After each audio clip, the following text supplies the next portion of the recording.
Hello കൂട്ടുകാരെ, ഇന്നത്തെ promo വിശേഷങ്ങളിലേക്ക് എല്ലാവർക്കും സ്വാഗതം. ഇന്നത്തെ പ്രൊമോയിൽ നമുക്ക് കാണാൻ കഴിയുന്ന അങ്ങനെ നമ്മുടെ സുഭാഷും നികേഷും കൂടി എല്ലാവരുടെ അടുത്ത് ക്ഷണിക്കാൻ പോകേണ്ട റിസപ്ഷൻ വൈകുന്നേരമാണെന്ന് പറഞ്ഞ് എല്ലാവരും ക്ഷണിക്കാൻ പോകേണ്ട ആ സമയത്ത് നമ്മുടെ വലിയച്ഛനെയും അമ്മായിനും ക്ഷണിക്കാൻ പോകേണ്ട ആ സമയത്ത് വലിയച്ഛൻ പറയുന്നുണ്ട്, എടാ നിനക്ക് ചായ കുടിച്ച് മതിയായിട്ടില്ല, നീ കുറേ വീട്ടിൽ കയറി ചായ കുടിച്ചല്ലോ, പെണ്ണ് കാണണമെന്ന് പേരിൽ എന്താ നിൻ്റെ കല്യാണം വല്ലതും നടക്കും, ഈ ജന്മം അനക്ക് കല്യാണം നടക്കില്ല, നീ ഇങ്ങനെ മൂത്തുമാരോട് വെച്ച് നിൽക്കുകയുള്ളൂ എന്നൊക്കെ പറഞ്ഞിട്ട് ഒരുപാട് പറയേണ്ട ആ സമയത്ത് നമ്മുടെ സുനന്ദ പറയേണ്ടത് എന്താ അമ്മ ഇങ്ങനെയൊക്കെ പറയണമെന്നൊക്കെ പറയുന്നുണ്ട്.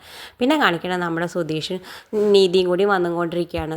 നിധി പറയുന്നത് എന്താ എൻ്റെ ജീവിതത്തിൽ ഇങ്ങനെയൊക്കെ സംഭവിക്കണം, കഴിഞ്ഞ ആഴ്ച എന്താ സംഭവിക്കണം, ഈ ആഴ്ച എന്താ സംഭവിക്കണം, അടുത്ത ആഴ്ച എന്താ സംഭവിക്കണം, ഒന്നും എനിക്ക് അറിയാൻ പോകില്ല. അപ്പോൾ സുഭാഷ് പറയുന്നത്, നീ എന്തിനാ ഇങ്ങനെ വിഷമിച്ചിരിക്കണം, എന്താ വരണ വെച്ചാൽ വരട്ടെ, അല്ലാതെ ഇന്ന് എന്താ സംഭവിക്കുക നാളെ എന്താ സംഭവിക്കുക എന്ന് ആലോചിച്ചിരിക്കണം, മനസ്സിനെ ഫ്രീ ആയിട്ട് ഇവിടെ വരണത് വരട്ടെ എന്നൊക്കെ പറയുന്നുണ്ട്. പിന്നെ കാണിക്കണം നമ്മുടെ സുഭാഷ് ഇങ്ങനെ കുറേ പൈസ ചിലവാക്കണം കണ്ടിട്ട് നമ്മുടെ ഹരീഷ് പൈസ കൊടുക്കുന്നുണ്ട് സുഭാഷിനെ, ഏട്ടാ ഈ പൈസയും വെച്ചോ, എങ്ങനെ നിങ്ങൾക്ക് ഒരുപാട് ചിലവാവണല്ലേ, സുധീഷിന് ഇതൊരു ചിന്തയൊന്നും ഇല്ല എന്ന് പറഞ്ഞിട്ട് ആ സമയത്ത് സുഭാഷ് പറഞ്ഞ വിടണ്ട, അവൻ്റെ കല്യാണം കഴിഞ്ഞ് അവൻ എന്താ ചെയ്യുക, നീ വിട, എന്നാലും അവനൊരു ചിന്തയില്ല, അവനൊരു പൈസ നിങ്ങൾക്ക് തരില്ല എന്നൊക്കെ പറഞ്ഞിട്ട് ആ സമയത്ത് സുഭാഷ് ഹരീഷിനോട് പറയണം, നിൻ്റെ കല്യാണം കഴിഞ്ഞാൽ ഞാൻ ഇങ്ങനെയൊക്കെ എന്നെ ചിലവാക്കും, നീ അതൊന്നും കാര്യമാക്കണ്ട വീട് എന്ന് പറയേണ്ട ആ സമയത്ത് നമ്മുടെ ഹരീഷ് പറഞ്ഞു, പക്ഷേ എനിക്ക് നല്ല വിഷമമുണ്ട്, ഏട്ടൻ്റെ കല്യാണം കഴിയാത്തതുകൊണ്ട് എനിക്ക് നല്ല വിഷമമുണ്ട് എന്നൊക്കെ പറയണ്ട, അതൊക്കെ നടന്നോളും നീ വീട് എന്ന് പറയുന്നുണ്ട്. പിന്നെ അപ്പോഴേക്കും നമ്മുടെ നികേഷ് വന്നിട്ട് പറഞ്ഞിട്ട് എല്ലാം റെഡി, പന്തൽ റെഡി, മ്യൂസിക് സിസ്റ്റം റെഡി, എല്ലാം റെഡി, പക്ഷേ ഒരു കാര്യം മാത്രം നിങ്ങൾ രണ്ടാളും മറന്നില്ലേ എന്ന് ചോദിക്കുന്നുണ്ട്. അപ്പോൾ സുഭാഷ് ചോദിക്കുന്നുണ്ട്, എന്താണ് നിങ്ങൾ സുധീഷ് ഏട്ടനും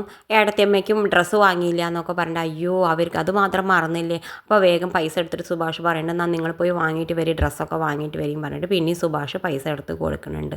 എന്തായാലും അവർ പോയി ഡ്രസ്സ് വാങ്ങാൻ പോകുന്നുണ്ട്. പിന്നെ കാണിക്കുന്നത് അപ്പുറത്ത് നമ്മുടെ സുധീഷിൻ്റെ ഒപ്പം നിധി യാത്ര ചെയ്യണ സമയത്ത് സുഭാഷ് പറയും, വല്ലതും നമുക്ക് കഴിക്കണ്ടേന്ന് പറഞ്ഞു. ആ നിധി പറഞ്ഞു, എനിക്ക് നല്ല വിശപ്പാണെന്ന് പറഞ്ഞിട്ട് എന്തായാലും രണ്ടാളും ഹോട്ടലിൽ ഇറങ്ങിയിട്ട് നിധി ആണെങ്കിൽ നല്ല ചിക്കൻ ബിരിയാണി നല്ല കഴിക്കേണ്ടത് കാണിച്ചുകൊണ്ടാണ് ഇന്നത്തെ പ്രൊമോ അവസാനിക്കുന്നത്. ഇതുപോലെ പ്രൊമോ വിശേഷങ്ങൾ നിങ്ങളുടെ മുന്നിൽ എളുപ്പത്തിൽ ഈ ചാനലൊന്ന് സബ്സ്ക്രൈബ് ചെയ്യാൻ മറക്കരുതേ.